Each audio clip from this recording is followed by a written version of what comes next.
sexy horror and atomic thrillers from the 1960s.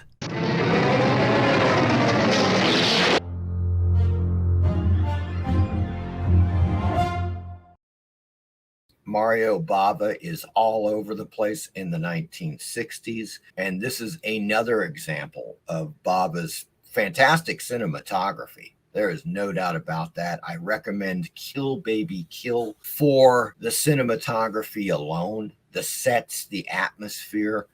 Excellent. As it says, Kill Baby Kill, 1966. A Carpathian village is haunted by the ghost of a murderous little girl, prompting a coroner and a medical student to uncover her secrets. And the story is interesting enough, folks. I don't think it's one of Bava's best. It is definitely worth seeing at least once, and it is on Tubi now. So I do recommend that you check it out, especially if you're a Mario Bava fan.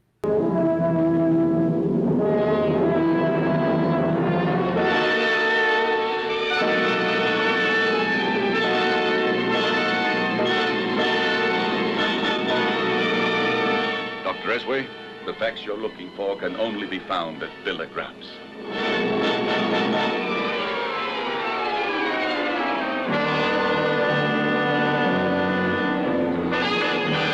I'm sure the inspector's here. Get out of my sight or you'll be sorry. It's like running headlong into a wall of silence. They're suspicious, distrustful, and the way they react to my questions.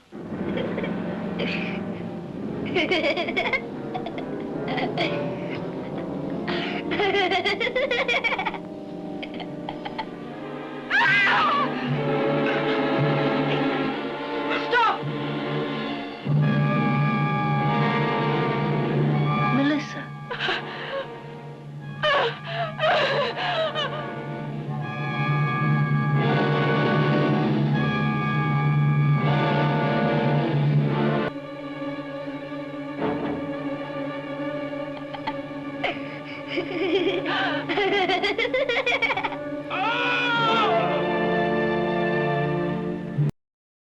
Next up, a film that was lost for years and has been found, and it's now on Tubi. Believe it or not, it's a Czechoslovakian film called Prague Nights. Prague Nights, 1969, released by Deaf Crocodile Films. A long-lost 1960s Czech horror anthology film containing 4 stories filled with magic, giant golems, and satanic visitors. Recommended, folks. If you have not seen it, it is definitely worth watching. Now, that being said, as far as I'm concerned, a lot of it is more just fantasy oriented. I don't know if I would call it a horror anthology film per se, but it's well done. It looks great. It's in color.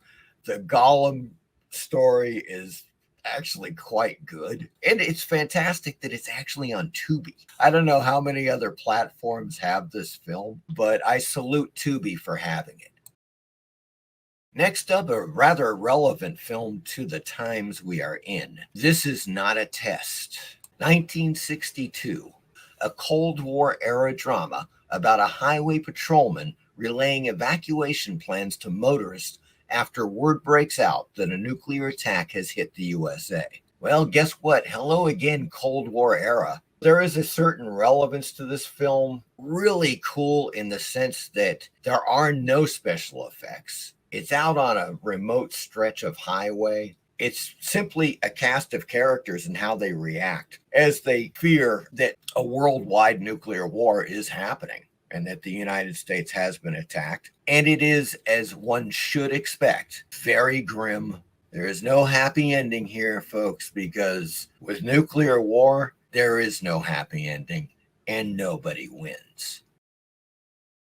Moving on, folks, we take a trip across the pond to Hammer Studios and The Gorgon from 1965, starring Christopher Lee, Peter Cushing, Richard Pascoe, and directed by the one and only Terence Fisher.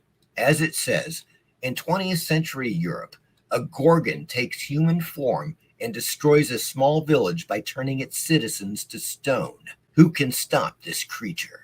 The Gorgon is a top-notch Hammer film.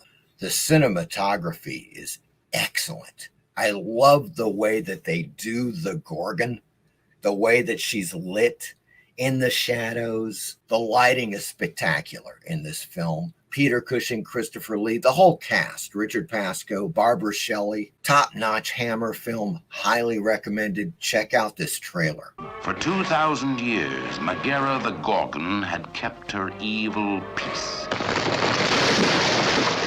But now this strange, unearthly creature returns to petrify every human being who crosses her path. Starring Peter Cushing as the doctor. Did his strange talents direct him to medicine or murder? Christopher Lee as the professor, confronted by a conspiracy of silence that paralyzed a village with terror. Megara died 2,000 years ago. It's her spirit we're concerned with today. It's found a resting place in somebody. Also starring Richard Pascoe, Barbara Shelley, Michael Goodliff. The terrifying realism of the Gorgon. She comes to life and brings death to all those who look upon her face. Carla! I am waiting for Carla, Mr. Hines.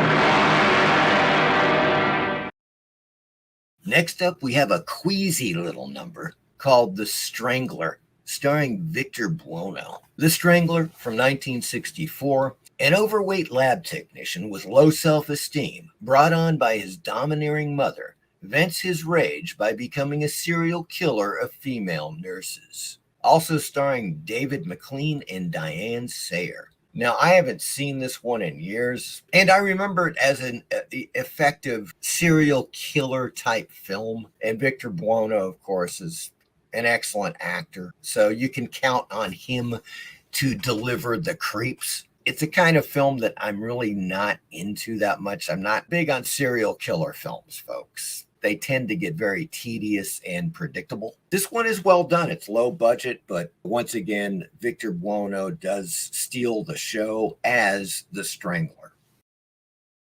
Next up, we have Circus of Horrors. Boy, do I remember this one as a kid. Definite impact on my young, fragile mind. Various scenes, of course, it's in a circus where people are performing circus acts and they get horribly killed, right? That is the gist of Circus of Horrors from 1960. As it says, a disgraced British plastic surgeon flees to France, where he buys a circus and turns its post-op female stars into prisoners who must perform or die. Starring Anton Diffring, and Donald Pleasance is also in this film, with a cast of exceptionally great-looking women. Directed by Sidney Hires. Let's take a look at the trailer, shall we? If you are a murderer, a blackmailer, or a thief, with a face as ugly as sin, and a mind as distorted as the devil's, then this man, he might help you. You could be beautiful, if you would trust me.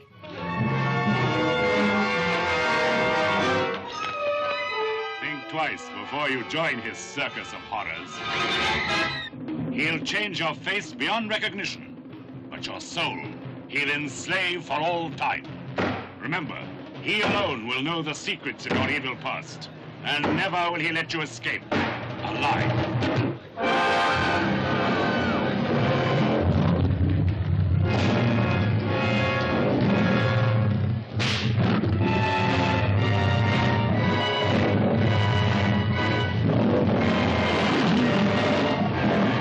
Anton Diffring as Dr. Schüler, who rose to glory in a trail of blood.